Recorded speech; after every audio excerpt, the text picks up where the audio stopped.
নমস্কার, আজকে আমি বানাবো ফিশ ফ্রাই। তার জন্য ভেটকি মাছের ফিলে কেটে নিয়েছি পুদিনা পাতা, ধনে পাতা, রসুন, কাঁচা লঙ্কা আর নিয়েছি লেবু, পেঁয়াজ আর আদা। এবার আমি একটি মিক্সিং জার নিয়েছি, তাতে ধনে পাতা আর পুদিনা পাতা দেব।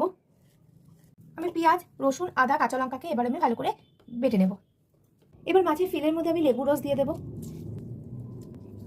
লেবু রস দেওয়ার পরে দিয়ে দেবো লবণ, দিয়ে দেবো গোলমরিচের গুঁড়ো।